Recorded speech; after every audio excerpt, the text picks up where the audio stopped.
नमस्ते दोस्तों, horror films Hindi में आपका स्वागत है। हॉस्टल में पढ़ाई के लिए जाना हर किसी के लिए एक नया अनुभव होता है। दोस्त बनाना, मस्ती करना, देर रात तक बातें करना।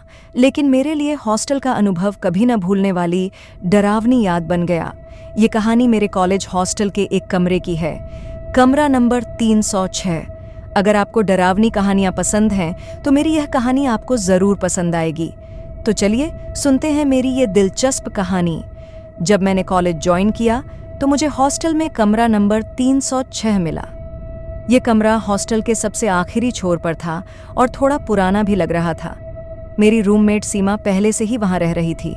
उसने मुझे देखते ही कहा, तुम्हें यही कमरा मिला? उसकी आवाज में एक अजीब सी झिझक थी जो मुझे तब समझ नहीं आई। पहली रात को ही मुझे कुछ अजीब महसूस हुआ। आधी रात को अचानक मेरी नींद खुली। ऐसा लगा जैसे कमरे में कोई और भी मौजूद था। मैंने देखा कि सीमा सो रही थी, लेकिन खिड़की का पर्दा हवा के बिना ही हिल रहा था। एक अजीब सी ठंड कमरे में महसूस हो रही थी। अगली रात सीमा ने मुझे इस कमरे की कहानी बताई।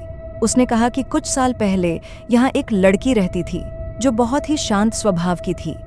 लेकिन एक रात बिना किसी कारण उसने इस कमरे में फांसी लगा ली और तब से कई लड़कियों ने इस कमरे में अजीब चीजें महसूस की हैं।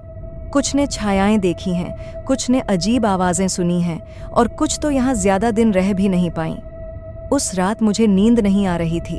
अचानक मुझे लगा जैसे कोई मेरे बिस्तर के पास खड़ा हो, लेकिन जब मैंने हिम्मत करके देखा तो वहां कोई नहीं था। फिर मैंने दरवाजे के नीचे से परछाई देखी, जैसे कोई दरवाजे के बाहर खड़ा हो। मैंने दरवाजा खोला पर बाहर कोई नहीं था, बस एक ठंडी हवा का झोंका था। अगले कुछ दिनों तक अजीब घटनाएं बढ़ती गईं। कभी अलमारी अपने आप खुल जाती, कभी टेबल पर रखा पानी का गिलास गिर जाता। लेकिन सबसे डरावना वो दिन था जब सीमा हॉस्टल से बाहर गई हुई थी और मैं कमरे में अकेली थी। रात के करीब 2 बजे मुझे किसी के हंसने की हल्की आवाज सुनाई दी। वो आवाज बहुत धीमी थी, लेकिन बिल्कुल मेरे कानों के पास। मैं घबरा कर उठी, लेकिन कमरे में कोई नहीं था। मैं तुरंत कमरे की लाइट जलाने लगी, लेकिन स्विच ने काम करना बंद कर दिया। अंधेरे में मुझे लगा जैसे कोई कोने में खड़ा मुझे देख रहा था। मैं जैसे तैसे हिम्मत करके कमरे से भागी और हॉस्टल की वार्डन के पास गई। जब मैंने उन्हें सब बताया तो उन्होंने बस इतना कहा, कमरा नंबर 306 में जो भी हुआ वो तुमसे पहले की लड़कियों ने भी महसूस किया है। अगर चाहो तो कमरा बदल सकते हो। मैंने बिना वक्त गंवाए अपना सामान समेटा और कमरा छोड़ दिया। लेकिन जाते जाते मैंने एक आखिरी बार अलमारी के शीशे में देखा और वहां एक धुंधली परछाई दिखी।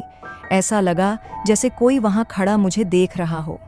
मैंने तुरंत नजरें हटा लीं और कमरे से बाहर निकल गई। मैंने हॉस्टल के कमरे बदल लिए, लेकिन 306 के बारे में सोचकर आज भी मेरी रूह कांप जाती है। कभी कभी सोचती हूँ कि अगर उस रात मैं हिम्मत करके लाइट न जलाती तो शायद मुझे वो दिख जाता, या फिर मैं हमेशा के लिए उसी कमरे में रह जाती।